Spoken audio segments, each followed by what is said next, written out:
You bought a $15 sensor online to fix your check engine light, but 3 days later, your car is barely running. Here's the hidden teardown of what's actually inside those cheap boxes. The Motor and Equipment Manufacturers Association, or MEMA, pegs counterfeit auto parts at roughly $12 billion a year globally, and by 2011, a Frost & Sullivan study cited by the major automakers put lost sales as high as $45 billion. Sensors sit near the top of that fake list because they are cheap to copy on the outside and almost impossible to judge without breaking them open. So we're going to crack a few of these open and show you exactly why yours died in 3 days. How big the problem is. In year 2024, Customs and Border Protection, or CBP, seized more than 211,000 counterfeit automotive parts, nearly double the year before, and total counterfeit seizures across all goods reached about $5.4 billion in value if the items had been real. The Organization for Economic Cooperation and Development, or OECD, working with the European Union Intellectual Property Office, or EUIPO, valued the global fake goods trade at roughly $467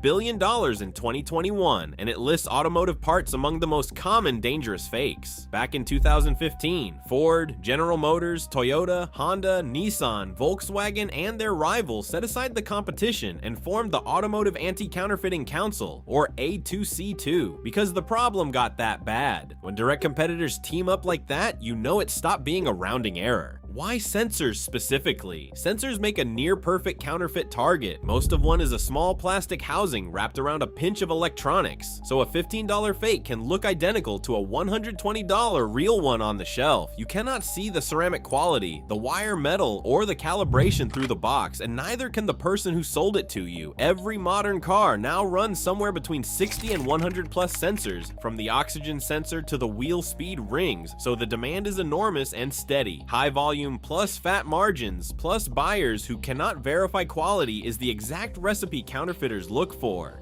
Inside, a real versus fake O2 sensor. Starting with the oxygen sensor, or O2 sensor. A genuine one from Bosch, Denso, or NGK, is built around a high-purity zirconia ceramic element coated with a precise layer of platinum on both sides, plus a heater rated for millions of cycles and a sealed housing that keeps moisture out. Denso even adds an aluminum oxide trap layer that protects the platinum electrode from silicone and lead poisoning. Crack open a cheap fake and the story changes. Thinner, lower grade ceramic, a stingy platinum coating, a weak heater that can burn out in weeks, and sloppy sealing that lets moisture creep in.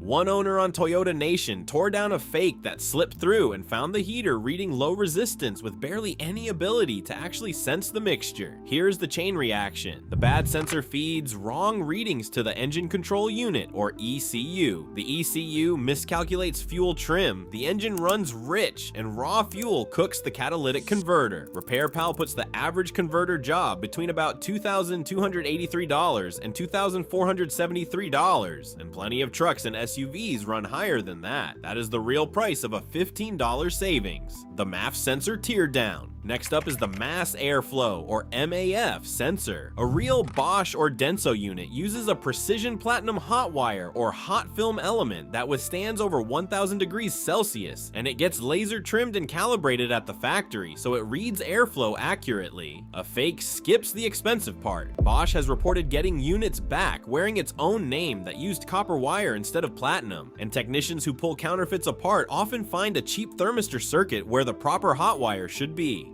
Copper and cut rate elements drift, sometimes within 1,000 miles, so the ECU never gets an honest airflow number. You get hesitation, hard starts, rough idle, and fuel economy that quietly bleeds a few miles per gallon off every tank. A genuine MAF runs roughly $90 to $160, and that price buys you calibration that holds.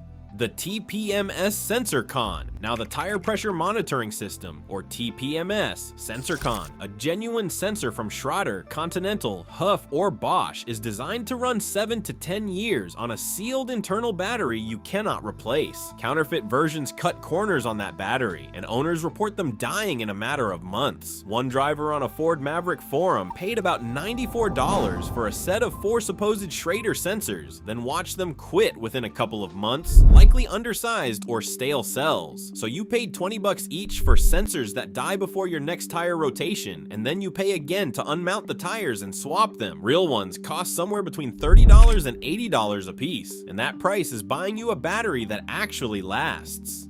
How to spot a fake before you install it. Price is your first tell. If a Bosch oxygen sensor normally sells around $80 to $130 and someone is offering a Bosch for $15, it is fake, full stop. Check the packaging for misspellings, fuzzy logos, and printing that looks glossy where it should be matte.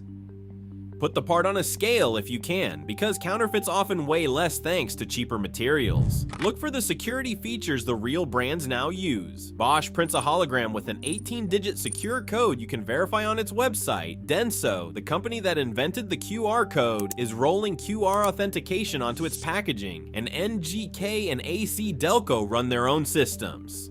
Buy from channels you can actually trust, like a dealer, FCP Euro, Napa, Advanced Auto Parts, or AutoZone, and steer clear of random third-party Amazon and eBay sellers you cannot verify. What to do if you already installed one? If you think one is already in your car, pull it and keep it as evidence. Buy a genuine replacement from a source you trust. Dispute the charge with the seller, and if that stalls, dispute it with your credit card company. Report the part to the manufacturer's brand protection line, since Bosch, Denso, NGK, and AC Delco all run them. If that fake sat in your exhaust for more than a few weeks, get your catalytic converter checked before it turns a small problem into a four-figure one. So tell me down in the comments, what's the worst fake part you've ever bought, and did it cost you more to fix than it saved? If this video kept one bad sensor out of your ride, do me a favor and hit subscribe, because we break this stuff down every week. Drive safe and buy real.